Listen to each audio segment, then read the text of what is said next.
Okay, so in yesterday's class we were discussing about cirrhosis. We specifically discussed about pigment cirrhosis, that is pigment cirrhosis that occurs in hemochromatosis, and cirrhosis that occurs in Wilson's disease. All right, so we have three more small other causes of cirrhosis that are left, totaling the eight causes of cirrhosis. We'll discuss that, then we'll go into tumors of liver. So these three causes include um, cirrhosis and alpha 1 antitrypsin deficiency. So we came across this enzyme or this problem in bronchiectasis as well, and as well as in asthma. Alpha 1 antitrypsin deficiency, uh, cardiac cirrhosis, and lastly, Indian childhood cirrhosis. So first of all, coming to antitrypsin, alpha 1 antitrypsin deficiency, whenever a patient who has alpha 1 antitrypsin deficiency, now this is a genetic problem, they will have an autosomal codominant condition wherein they are in a homozygous state where their liver is not producing enough amount of alpha 1 antitrypsin. Now, as such, what will happen is in these patients, they will have hepatic changes that will vary with age. More often than not, they will start at birth. The problems in the liver will start at birth. This is happening in here. Alpha 1 antitrypsin deficiency. Generally, the patient will present with neonatal hepatitis. Okay, when they are neonate, at that time itself, they will start having symptoms of hepatitis. There will be either micronodular or macronodular changes.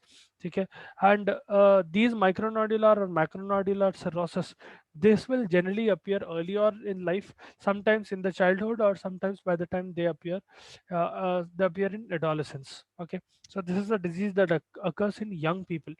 By the time they are adults, there is a good chance that they will not be able to survive it. Sometimes it happens until unless they are able to undergo liver transplant, or maybe even that will not help sometimes. So autosomal codominant condition of a homozygous state where your liver is not producing enough amount of alpha 1 antitrypsin.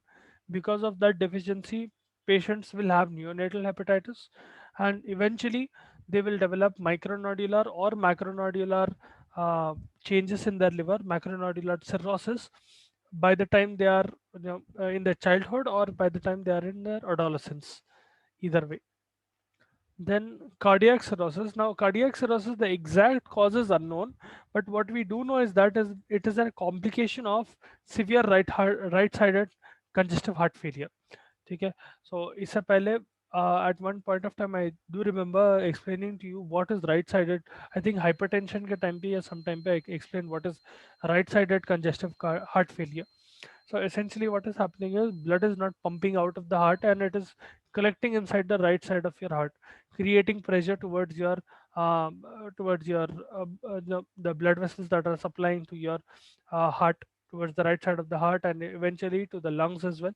And you will have hypertension as a result, increased amount of hypertension, and a lot of problem associated with it. One such problem with right-sided heart failure is that the complication will lead to hepatic failure, though the exact correlation is not known how cardiac failure is leading to hepatic failure. What we do know is that whenever a patient has severe and prolonged heart failure, especially right-sided heart failure, their liver will start showing a few changes. It will become enlarged, and their glycem's capsule, the glycem's capsule that is present around their liver, that will become stretched. Eventually, what will happen is you'll start seeing fibrous strands radiating out of their central veins. So, fibrous strands radiate outside their central veins. Okay, central veins में से outside fibrous strands निकलने लगते हैं, and you will see a lot of these fibrous strands may form interconnections leading to cardiac cirrhosis. So it is a cyclic process. Initially it will start off as heart failure, right-sided heart failure, severe right-sided heart failure, eventually leading to liver damage, wherein the liver is enlarging, and eventually what will happen is as the liver enlarges, you start seeing fibrous damage, fibrous strands being present near your central veins. They will start radiating out of the central veins. This will ultimately lead to cardiac cirrhosis. Then finally coming to Indian child cirrhosis. Indian child cirrhosis occurs in obviously childhood. So it is occurring in between the ages of 6 months to 3 years. Okay. Mainly affects the people of this age. There will be no viral infection. There is no role of viral infection altogether. And the cause of Indian childhood cirrhosis is thought to be a combination of two, three factors. It is a combination of some toxins plus there is a inherited abnormality of copper metabolism. Inherited inherited abnormality of copper metabolism leading to accumulation of copper. ठीक है, both of these together are found in people who have Indian childhood cirrhosis, or essentially if a person has both of these there is a good chance that the patient will develop Indian childhood cirrhosis. You will see ballooning degeneration of liver cells of hepatocytes occurring in this. There will be Mallory bodies that appear in the hepatocytes without any fatty changes. You'll start seeing Mallory bodies. You will see copper being deposited in their hepatocytes. Sometimes some copper associated proteins are also are accumulated inside the hepatocyte, deposited inside the hepatocyte. All of those changes are associated with Indian childhood cirrhosis. Okay, now coming to tumors of the liver. There are several different types of liver tumors. We'll discuss them one after the other. We'll discuss tumors of liver and gallbladder today. If possible, we'll also include pancreas. So there are a lot of small tumors that you have. Not a lot of detail about all of them, but a lot of them with small detail, little bit of detail. First of all, hepatocellular adenoma. Hepatocellular adenoma. Now, hepatocellular adenoma is essentially a tumor that is originating from glandular structures. Okay, endocrine structures, glandular structures, say it is developing, and this is generally adenomas are rare. Okay, especially adenomas arising from hepatocytes are itself very rare, but they are most commonly reported in women. ठीक है, especially women who are in the reproductive ages, and it is associated with people who are taking oral contraceptive drugs or they are taking hormone therapy. ठीक है, especially associated with pregnancy. Patients who are taking hormone therapy for pregnancy or patients who are pregnant and they are taking any sort of hormone therapy, उन लोगों के अंदर hepatocellular adenoma बहुत common है. Now, more often than not, hepatocellular adenoma, the tumor itself will occur solitary. 90% of the times there will be a single tumor that is present in the liver. Sometimes 10% of the times it will be multiple tumors occur inside the liver 10% of the times whenever hepatocellular adenoma occurs. And you will see that this tumor will be very similar to the liver itself. It will be slightly lighter in color compared to the adjacent liver tissue. Liver tissue is a deep red, maroonish red, right? This tumor cells will be slightly lighter in color, and sometimes they will be stained with bile as well, because these tumors will cause damage to the bile ducts that are present in the liver. You will also see them being stained by bile. So greenish yellow staining can also be seen on these tumors. And these tumors will vary in size from a few centimeters to 30 centimeters in diameter. So they can be very huge as well. Okay. Some tumors are very, very small. Some tumors can be very big sometimes. Okay. So that is hepatocellular adenoma. As I told you, not a lot of detail about these. Then bile duct adenoma. Now, as the name suggests, it is occurring in bile ducts. So it can occur in intrahepatic or extrahepatic bile duct. कहीं भी हो सकता. And obviously it is occurring in a glandular structure inside the bile duct itself. And it is a very rare benign tumor. It is not a malignant tumor. Rare benign tumor. Benign tumor as in it will not metastasize. It will not go anywhere else. Okay, it will not travel to other parts of your body. And generally the tumor itself is very small. Okay, you will see that the tumor is lined with biliary epithelium. Sometimes you will see a little bit of connective tissue present in this tumor. Perform a simple surgery to remove it. Okay. Then we have hemangioma.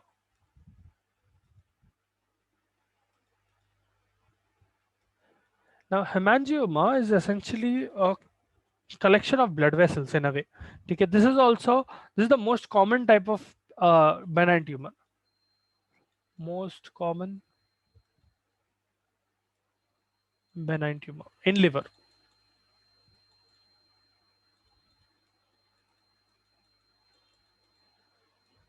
Okay. Most of them are asymptomatic, and even if they are discovered, more often than not, these discoveries are accidental. ठीक है, whether the patient was undergoing endoscopy or some other procedure, जब ये hemangioma detect होना ज़्यादा common है, normally they will be asymptomatic. The patient will not show any outward symptoms as such. And hemangiomas, they will appear solitary. Sometimes they can be multiple as well. I'll show you how a hemangioma looks. Second. This is how a liver hemangioma looks. So as you can see, it looks like a accumulation of blood vessels.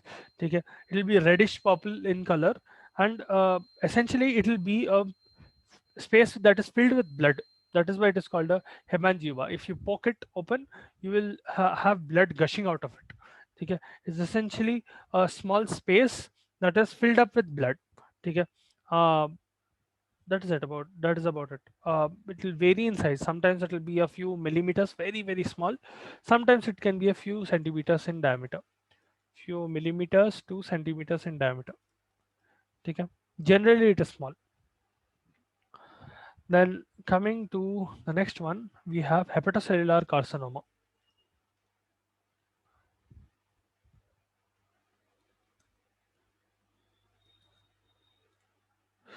Hepatocellular carcinoma, these are also called hepatomas. Okay. These are the most common type of malignant tumors, primary malignant tumors occurring in liver. Most common primary malignant tumor.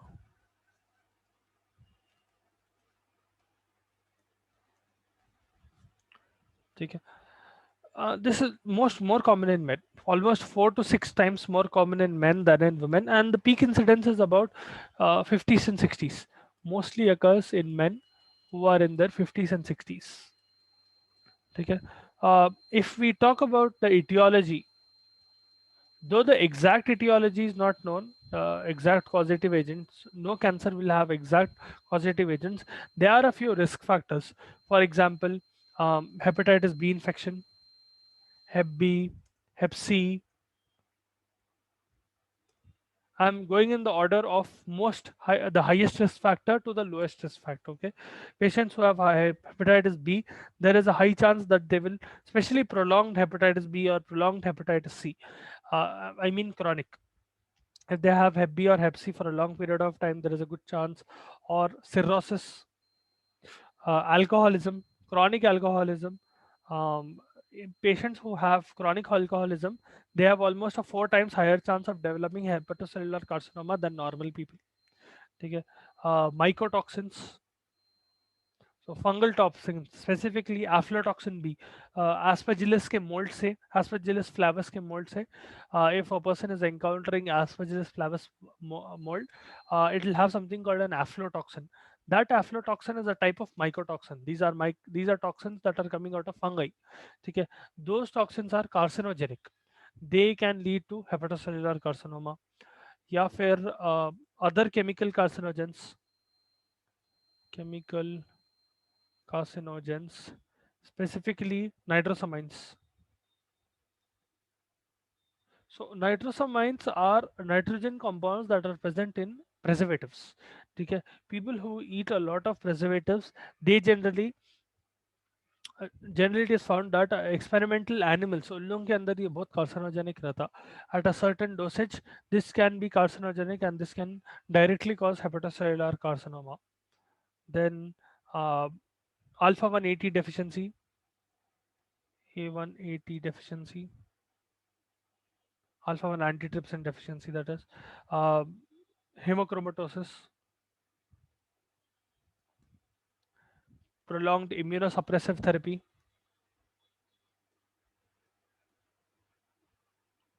If you are giving, let's suppose the patient has autoimmune disorder and they have been taking immunosuppressant drugs for years together, maybe decades together, there is a chance that they can develop this type of cancer.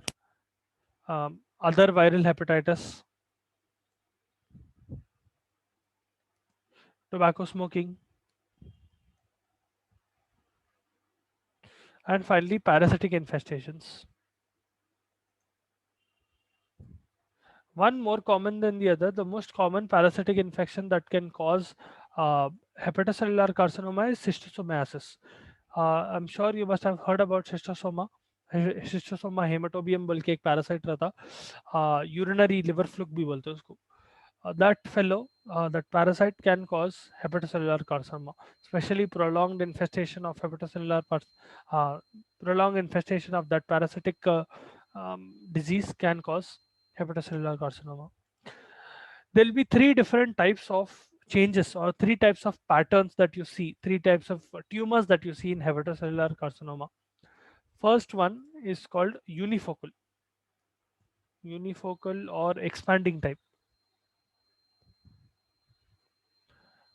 So these are all the causes of hepatocellular carcinoma. These are all the reasons why carcinoma can occur.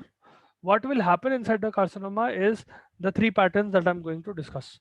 First pattern is unifocal tumors or expanding type of tumors. Now, these are the most frequently seen types of tumors. In most patients who have hepatocellular carcinoma, they will present with unifocal tumors. Unifocal tumors may there will be a single big yellow brown tumor. Okay, a single big yellowish brown colored tumor that is generally present on the right side of the lobe, and inside the tumor you will see central necrosis. In the center of the tumor you will see severe necrosis occurring. You will also see hemorrhaging, and as a result of this necrosing and hemorrhaging, bile ductules are destroyed, and eventually you will start seeing bile stains appearing in that tumor.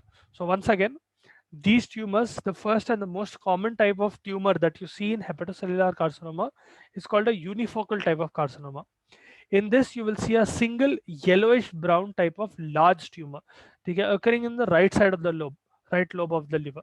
Okay, and inside the tumor itself, you will see necrosis. So in the tumor, you will see area where there is necrosis occurring, and because of necrosis, you will also see hemorrhaging, and you will see bile staining occurring inside the tumor. Then the second type will be multifocal. Multifocal occur less common when compared to expanding type. They are less often as well. And what you see in them is multiple small tumors. You will see small 3 to 5 centimeters, 3 to 5 centimeter in diameter. The tumors will be 3 to 5 centimeter in diameter, and they'll be scattered throughout the liver. Okay, multiple. Hence the name multifocal. Then we have the last type, which is infiltrative. Infiltrative tumors may, as the name suggests, this is going deep.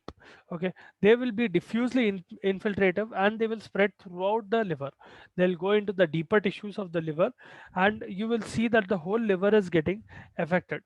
Now, generally, whatever type of tumor it is, whether it is unifocal, multifocal, or infiltrative, you will generally see that they have a trabecular pattern. They will have a sinusoidal or trabecular pattern. A trabecular pattern looks something like this. ऐसा दिखता है tumor. Okay, you will see generally that each of these thick layers are made up of 2 to 8 cells. 2 to 8 hepatocytes will mesh together and they will form a single wide layer. You will see several such wide layers, and you will see vascular spaces occurring in between them. They will look like sinusoids. ठीक है, आपके labyrinth का वैसा दिखता है ये.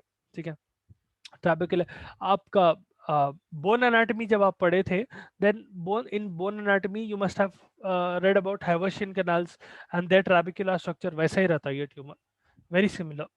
ठीक है, Now, cytologically, if you look inside the cell itself, if you see the tumor cell, you'll be able to see that these hepatocytes, they will have a very, very prominent nucleoli.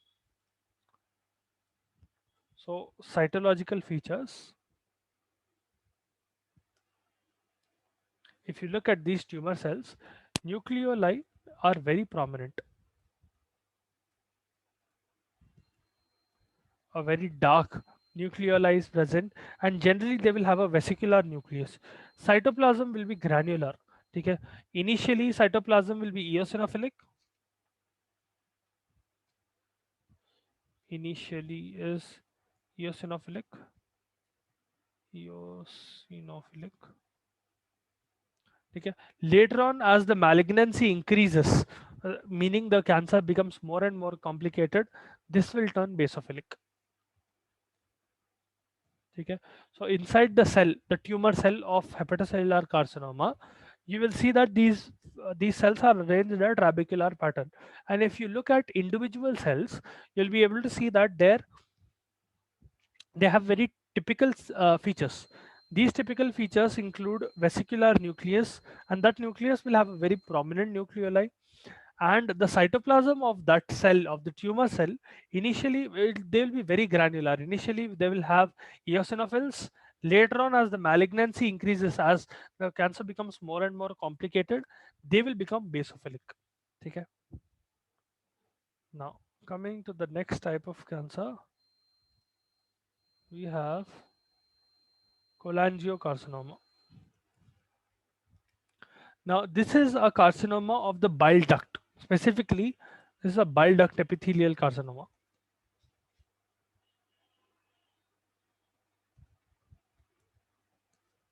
Okay. This bile duct is generally inside the liver. And hence, it is classified into hepatic carcinomas. Okay. Now, the carcinomas that are arising from these areas, I'm sorry, there's a little bit of lag in the voice. I'm able to hear myself a little bit later. थोड़ा lag आ रहा बीच में. Anyway, the carcinomas these are that are arising from these uh, ducts, essentially they will arise from hilar ducts, large hilar ducts that are present, and from extrahepatic ducts. Okay, hence they are, that is why they are termed bile duct carcinomas. Generally, the cause is exposure to thorotrust. Thorotrust is a dye. थोरोट्रस्ट बोल के एक die आती which contains thorium, radioactive element. Whenever especially that contrast includes thorium dioxide. ठीक है, that dye will have thorium dioxide. Essentially, they will have thorium. That thorium is radioactive, and if they are exposed, if a person is exposed to this radio opaque dye, especially during diagnostic procedures, in diagnostic procedures, barium या thorotrust use करते हैं, या फिर a person is on anabolic steroids. Okay, bodybuilders, some bodybuilders, not all bodybuilders, might be on anabolic steroids, or if they have a fibrocystic disease, those are all causative agents where the patient can develop cholangiocarcinoma. Their extrahepatic ducts or their large hilar ducts, वहाँ से tumor start होना, they will start becoming bigger and bigger, and eventually what will happen is these tumors will be very firm, they'll be very hard, and they'll be whitish in color. ठीक है, cholangiocarcinomas tumors are whitish in color.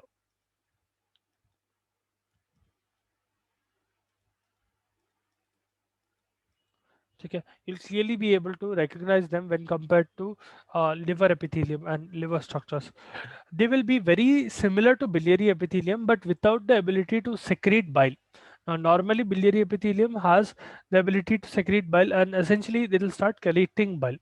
Now, what happens is यहाँ पर you will not see any bile being secreted, but you will see the tumor cells resemble biliary epithelium at all a lot, and they will be a little bit variable in size. They will not exactly look like biliary epithelium, but they'll be similar to biliary epithelium. Okay. Sometimes they will have a tubular pattern. Sometimes these tumor can have a papillary pattern. They look like papillae, or sometimes they will look like ducts. Okay. Tubular, ductular, or papillary patterns. Three different types of tumors that can occur in the form of cholangiocarcinoma. Okay. But the most characteristic feature of the tumors of cholangiocarcinoma is that the tumor itself will be very hard and they'll be whitish in color. So yeah. Then we have hepatoblastoma.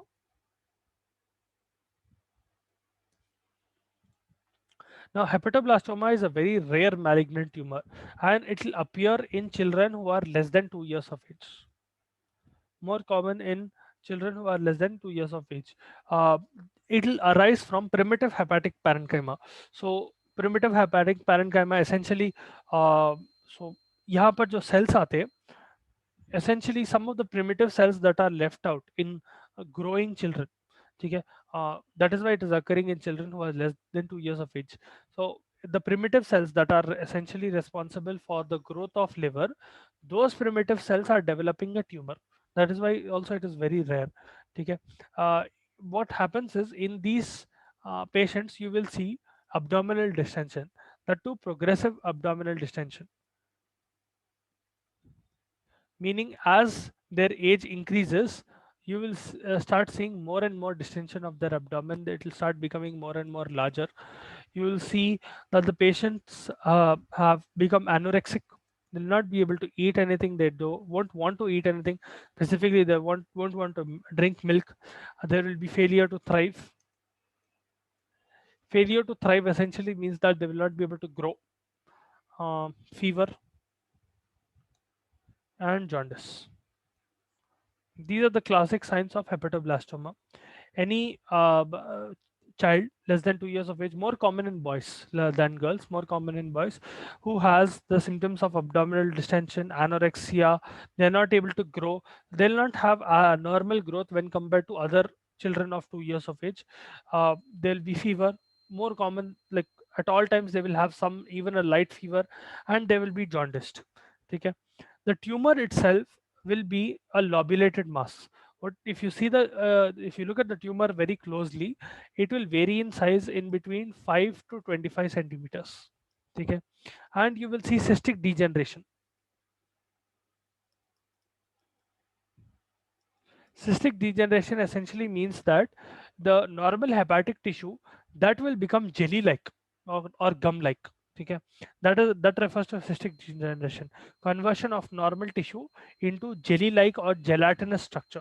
You will see a lot of hemorrhage as well, internal bleeding occurring inside the patient's hemorrhage, abdominal cavity. Inside their abdominal cavity, there will be hemorrhage, and the areas that are affected, they will be completely necrosed. In the tissue itself, the tissue of the tumor, you will see primitive cells. So embryonal hepatocytes, you can see fetal hepatocytes, you can see mesenchymal components. Okay, all of these indicate that the patient has hepatoblastoma. If you look closely at the tumor will be lobulated. It will be undergoing cystic degeneration. There will be hemorrhage in that liver. There will be areas of necrosis.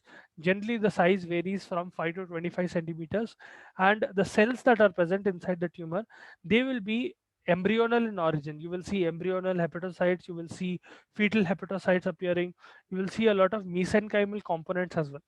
Okay, cartilage tissue, fibrous connective tissue, those are all mesenchymal components. Okay. Now, tomorrow we'll discuss about the tumors of gallbladder and tumors of pancreas. Okay? We'll also start cholecystitis tomorrow.